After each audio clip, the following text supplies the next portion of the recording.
कभी कभी जीवन उस मोड़ पर आ जाता है जहां कोई रास्ता नजर नहीं आता। चारों तरफ अंधेरा छा जाता है, उम्मीदें दम तोड़ देती हैं और हर दरवाजा बंद हो जाता है। ऐसे में इंसान क्या करे? कुछ लोग टूट जाते हैं, कुछ अकेलेपन में घुटते हैं, लेकिन कुछ लोग उस आखिरी उम्मीद की डोर थामते हैं, भगवान की। और अगर आप सच्चे हनुमान भक्त हैं तो कमेंट में अपनी भक्ति दिखाएं और जय श्री राम, जय श्री हनुमान जरूर लिखें। जब यह पुकार दिल से निकलती है तब सुनते हैं हनुमान जी।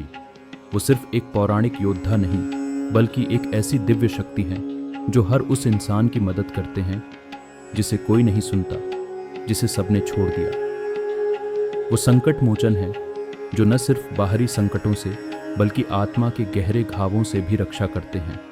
जब मन रोता है, जब आत्मा दुखती है, तब हनुमान जी उसकी पुकार सुनते हैं। भारत के कोने कोने से सच्ची कहानियां सामने आई हैं, जहां हनुमान जी ने टूटी जिंदगियों में रोशनी की किरण दिखाई। एक विधवा मां जिसने सब कुछ खो दिया था, हनुमान चालीसा पढ़ने लगी और उसका आत्मबल लौट आया। एक लड़का जो पढ़ाई में बार बार असफल हो रहा था, सच्चे मन से मार्गदर्शन मांगा और उसका जीवन बदल गया। ये घटनाएं कोई संयोग नहीं, बल्कि उस अदृश्य शक्ति का प्रमाण है जो रीति रिवाजों और शब्दों से परे है। हनुमान जी को मंदिरों या परंपराओं से नहीं, सच्चे मन और आंसुओं से पुकारा जाता है। जब कोई दिल से कहता है, हे पवन पुत्र मेरी सुनो, तब वो जरूर सुनते हैं। उनकी शक्ति न सिर्फ बाहरी संकटों को हल करती है, बल्कि आत्मा के गहरे घावों को भी भरती है। जब इंसान बिल्कुल अकेला महसूस करता है, जब कोई उम्मीद नहीं बचती, तब हनुमान जी का हाथ थाम लेता है। कभी वो चमत्कारी मदद के रूप में आते हैं, कभी एक अजनबी की मुस्कान में, तो कभी मन को मिली अचानक शांति में। लाल सिंदूर का दिखना, उनके नाम की आकस्मिक झलक या संकट में अप्रत्याशित सहायता, ये सब संकेत हैं कि वो साथ हैं। जब सारी दुनिया मुंह मोड़ ले, तब हनुमान जी साथ खड़े रहते हैं, बिना शोर, बिना दिखावे, बस सच्चे भाव की पहचान लेकर। शहर के एक कोने में बसी थी मीरा। नाम में भक्ति, लेकिन जीवन में भटकाव। पति की मृत्यु के बाद रिश्तेदारों ने साथ छोड़ दिया। उसका जवान बेटा बेरोजगार था। रोज की चिंता रोटी से ज्यादा आत्मसम्मान की थी।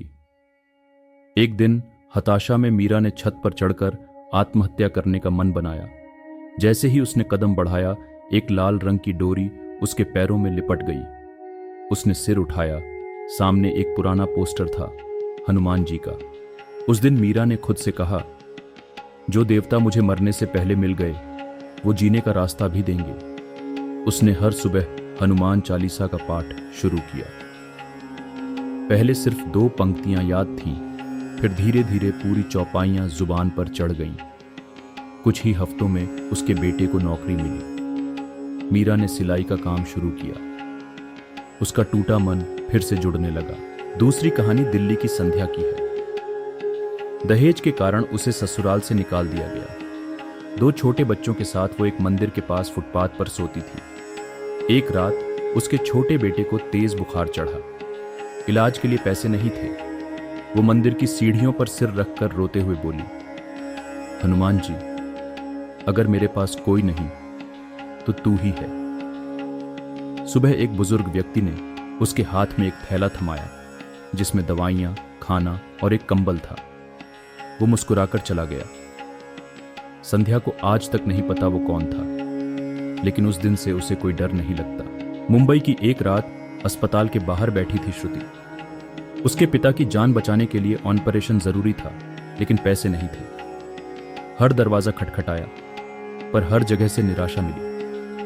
थककर वो बैठ गई और जेब से दादी की दी हुई हनुमान चालीसा की किताब निकाली। आंसुओं के बीच वो जपने लगी, जय बजरंगबली। कुछ ही मिनटों में एक अजनबी आया और बोला, मैंने डॉक्टर की बात सुनी, ये पैसे रखो, जल्दी ऑपरेशन कराओ। वो बिना नाम बताए चला गया। सुबह ऑपरेशन सफल हुआ। श्रुति ने उस आदमी को ढूंढा, लेकिन वो कहीं नहीं मिला। अस्पताल के गेट पर सिंदूर से लिखा था, संकट कटई मिटे सब पीरा, जो सुमिरे हनुमत बलबीरा। बनारस के घाट पर रहता था किशन, एक नाविक। एक दिन वो नदी में डूबती लड़की को बचाने गया, लेकिन उसकी नाव उलट गई। सबने समझा किशन मर गया, घंटों बाद वो किनारे पर बेहोश मिला। होश में आने पर उसने कहा, एक लाल रंग वाला बड़ा आदमी मुझे पानी से खींच कर लाया। गांव वालों ने पूछा, कौन था? उसने जवाब दिया, शायद हनुमान जी। विवेक, एक कॉलेज छात्र, बार बार परीक्षा में असफल हो रहा था। मानसिक तनाव में उसने नींद की गोलियां खा ली। तभी उसके फोन पर एक अनजान नंबर से कॉल आई। एक गहरी आवाज बोली, जीवन तेरा मूल्यवान है, उठ और अपने कर्म को समझ। डरकर उसने उल्टी की और बच गया। जब उसने नंबर दोबारा डायल किया तो जवाब मिला कि ऐसा कोई नंबर नहीं है। ऐसी सैकड़ों कहानियां हैं। कोई रेलवे ट्रैक पर खड़ा था, कोई जहर की शीशी लिए बैठा था, लेकिन जैसे ही दिल की पुकार निकली, कहीं ना कहीं से मदद आई। ये मदद हमेशा बड़ी नहीं होती, लेकिन इतनी जरूर होती है कि इंसान गिरते गिरते फिर खड़ा हो जाए। यही है हनुमान जी की लीला। वो आंखों से नहीं दिखते, लेकिन जब मन पूरी श्रद्धा से उनका नाम लेता है, तब उनके कदमों की आहट सुनाई देती है। हनुमान जी चमत्कार नहीं करते, वो भरोसा लौटाते हैं। जब इंसान टूट चुका होता है, तब वो उसे यह एहसास दिलाते हैं कि अभी अंत नहीं हुआ, अभी जीवन बाकी है। उनकी कृपा के लिए मंत्र, घंटे या चढ़ावे की जरूरत नहीं, बस एक सच्चा मन, एक भरोसा और उनकी पुकार। वो वहां पहुंचते हैं जहां कोई नहीं पहुंचता। जब मौत भी जवाब दे दे, तब वो कहते हैं, अभी नहीं, यह जीवन मेरा दिया हुआ है और अभी बहुत कुछ बाकी है। उत्तराखंड के एक पहाड़ी गांव में रहता था दीपू, एक 7 साल का लड़का। हर सुबह स्कूल जाने से पहले वो मंदिर के बाहर हनुमान जी को सलाम करता था। उसके पिता की दुर्घटना में मृत्यु हो गई थी और मां खेतों में मजदूरी करती थी। एक दिन दीपू रास्ते में फिसलकर गहरी खाई में गिर गया। घंटों तक कोई नहीं जान पाया। जब गांव वाले खोजते खोजते वहां पहुंचे तो देखा कि दीपू एक चट्टान पर बैठा था, बिना जख्म के। उसने कहा, एक बड़ा लाल वाला आदमी मुझे पकड़कर चट्टान पर बिठा गया। उसने बोला, डर मत, मां आ रही है। बिहार के एक वृद्ध दंपति की कहानी है, जिन्हें उनके बेटे ने छोड़ दिया था। वो एक पुराने घर में अकेले रहते थे। एक रात भारी बारिश में छत गिरने लगी। कोई पास नहीं था, लेकिन किसी तरह वो दोनों कमरे के कोने में सुरक्षित रहे। सुबह देखा कि जिस कोने में वो थे, वहां छत गिरने से पहले एक बड़ा तसला रखा था, जिसने उन्हें ढक लिया। उस पर सिंदूर के निशान थे। अब वो हर रोज उस तसले को हनुमान जी की मूर्ति समझकर पूजते हैं। हरियाणा की सीमा को पति ने मारकर घर से निकाल दिया था। भूख प्यास से बेहाल वो एक पुराने मंदिर के बाहर बैठ गई। एक साधु ने उसे रोटियां दी और बोला, बजरंगबली ने भेजा है बेटी। जब उसने मंदिर के पुजारी से पूछा कि वो साधु कौन था, तो जवाब मिला, यहां कोई साधु नहीं आता, ये मंदिर सालों से बंद है। कभी सड़क किनारे ठंडी छांव मिलती है, तो कभी प्यास में पानी की बोतल। ये छोटी छोटी करुणा की बूंदें संयोग नहीं, हनुमान जी की कृपा है। उनका मार्गदर्शन किताबों में नहीं, अनुभवों में दिखता है। वो परंपराओं से नहीं, भावनाओं से आते हैं। जिनके पास कुछ नहीं, उनके लिए वो सब कुछ बन जाते हैं। जब बच्चे डरकर उनका नाम लेते हैं, जब बूढ़े आंखें मूंद कर जय बजरंगबली कहते हैं, तब वो सिर्फ प्रतीक्षा नहीं करते, वो आते हैं। उनकी सबसे बड़ी विशेषता है कि उन्हें शोर की जरूरत नहीं, न घंटे, न मंत्र, न चढ़ावे। बस एक सच्चा मन, एक सरल पुकार। फिर चाहे वो बेसहारा का हो या मासूम बच्चे का, वो पुकार अनसुनी नहीं जाती। राजस्थान का देवेश, जिसका सब कुछ लुट गया था, व्यापार डूब गया, कर्ज सिर पर था, घर बिक चुका था और पत्नी मायके लौट गई थी। वो रेलवे ट्रैक पर बैठा अपने अंत की प्रतीक्षा कर रहा था।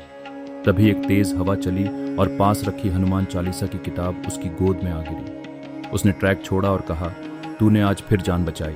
उत्तर प्रदेश की राधा ने जीवन में कई धोखे सहे। शादी टूटी, परिवार से अलगाव, बीमारी और आर्थिक संकट। हर द्वार खटखटाया, कोई जवाब नहीं मिला। एक दिन उसने दीवार पर हनुमान जी की तस्वीर लगाई और बोली, अब तू ही मालिक है। अगले दिन पास के स्कूल से नौकरी का प्रस्ताव आया। धीरे धीरे उसका जीवन पटरी पर आया। उसकी बीमारी भी बिना इलाज ठीक हो गई। वो हर रोज उस तस्वीर के सामने लाल फूल रखती है और कहती है, ये फूल नहीं, मेरा भरोसा है जो अब कभी मुरझाएगा नहीं। झारखंड के कोयला खदानों में काम करने वाला सुरेश एक दिन दुर्घटना में दब गया। बाहर निकलने का कोई रास्ता नहीं था, सांसें टूट रही थीं। तभी उसने आंखें मूंद कर कहा, हनुमान जी, अब अगर कोई मुझे निकाल सकता है तो तू। अगले पल खदान के कोने से मिट्टी खिसकी और मजदूरों की नजर उसके हाथ पर पड़ी। उसे निकाला गया। डॉक्टर बोले, इस हालत में जीवित रहना असंभव था। लेकिन सुरेश जानता था उसके साथ कौन था। हनुमान जी की कृपा किताबों में नहीं बनती, वो किसी नियम से नहीं, भावना से आती है। उन्हें बुलाने की विधि नहीं चाहिए, न किसी रस्म का इंतजार, बस एक सच्चा दिल चाहिए। जब वो देखते हैं कि अब सब छूट चुका है और एकमात्र उम्मीद वही है, तब वो आ जाते हैं। कभी एक शब्द बनकर, कभी एक किताब, कभी एक अजनबी, कभी एक सपना, लेकिन उनका संदेश एक ही होता है, तू अकेला नहीं, मैं हूं तेरे साथ। जब तुम थक जाओ, जब लगे कि अब कुछ नहीं बचा, तब याद रखो कि हनुमान जी की कृपा पाने के लिए कोई बड़ा काम नहीं चाहिए, बस सच्चा मन, सरल विश्वास और नियमित स्मरण। लेकिन यह भी एक संकेत है कि अब तुम्हें खुद उठना होगा। जब सब तुम्हें छोड़ दें, जब कोई तुम्हें न समझे, तब यह मत सोचो कि तुम गलत हो, बल्कि समझो कि अब तुम्हें अपने कर्म पर भरोसा करना है। ब्रह्मांड तुमसे कह रहा है, अब सिर्फ पीछे या अपनी किस्मत को मत देखो। तुम्हारा बीता हुआ समय तुम्हें रोक नहीं सकता, क्योंकि तुम्हारे भीतर वो शक्ति जाग चुकी है जिसे कोई बंद नहीं कर सकता। लेकिन उसे जगाना तुम्हें खुद होगा। हर वो आंसू जो तुमने छुपाकर बहाया, वो अब आशीर्वाद बनकर बरसेगा।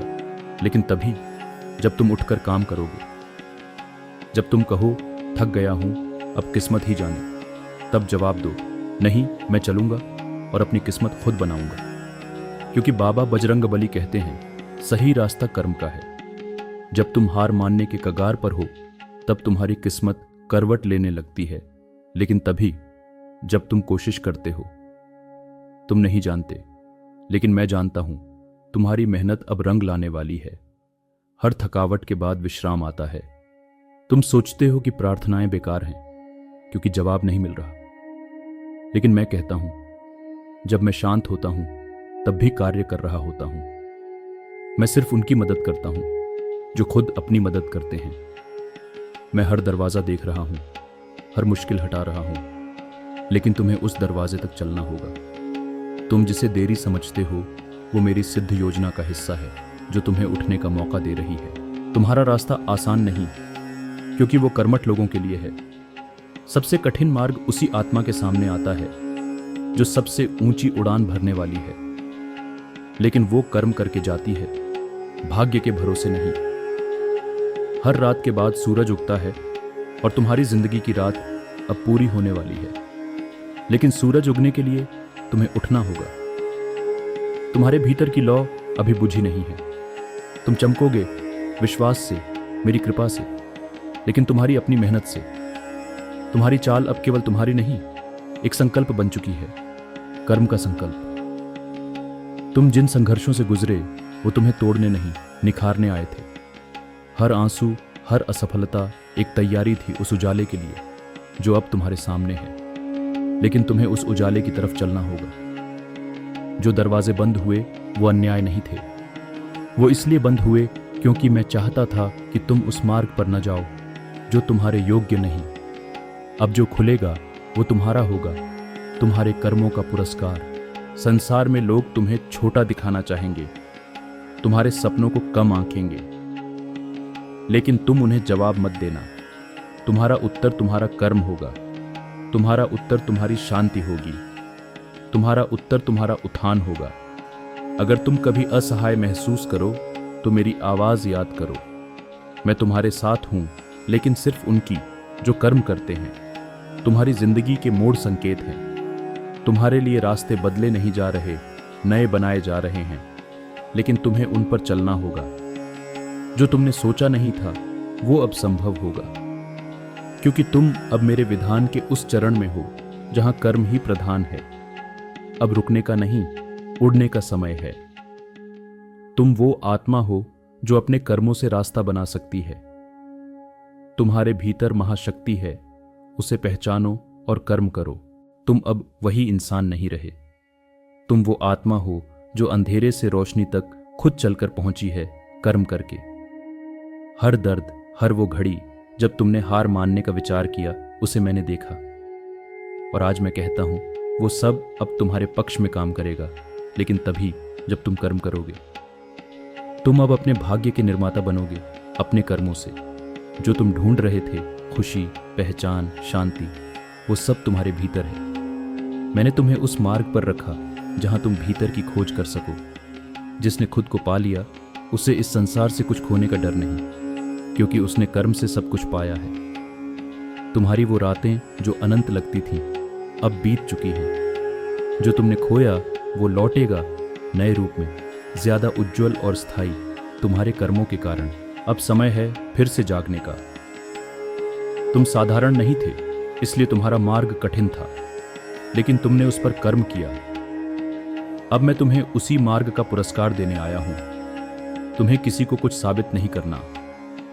तुम्हारा अस्तित्व ही प्रमाण बनेगा। तुम्हारे कर्म बोलेंगे, तुम्हारी ऊर्जा बोलेगी, तुम्हारा नूर बोलेगा। तुम वहां पहुंच चुके हो जहां आत्मा बिना रुकावट के बहती है, क्योंकि तुमने कर्म करके खुद को आजाद किया है। सारा संसार अब तुम्हारे भीतर के बदलते कंपन को महसूस करेगा। सार्थक जीवन, सच्ची दिशा, स्थायी शांति, ये सब अब तुम्हारे पास है, क्योंकि तुम रुके नहीं, झुके नहीं। तुमने सिर्फ भाग्य के भरोसे इंतजार नहीं किया, बल्कि कर्म किया। यही तुम्हारी सबसे बड़ी विजय है। मैं, तुम्हारा बाबा बजरंग बली, कहता हूं, तुम कामयाब हो क्योंकि तुमने कर्म किया। तुम जीते हो क्योंकि तुम अडिग रहे। तुम धन्य हो क्योंकि तुमने भरोसे में चलकर कर्म किया। अब तुम्हें बस जीना है पूरी तरह भगवान के साथ, अपने कर्मों के बल पर। हे मेरे बच्चे, आज तुम जहां खड़े हो, वहीं से तुम्हारा नया समय शुरू हो रहा है। तुम अब केवल चल नहीं रहे, उड़ान भर रहे हो। मेरी कृपा तुम पर ऐसे बरस रही है जैसे वर्षा तपती धरती पर बरसती है। लेकिन यह सब तुम्हारे कर्मों के कारण है। ऐसी ही प्रेरक कहानियां सुनने के लिए मेरे चैनल अनहियर्ड स्टोरीज को सब्सक्राइब करें और हनुमान जी की कृपा की और कहानियां जानें।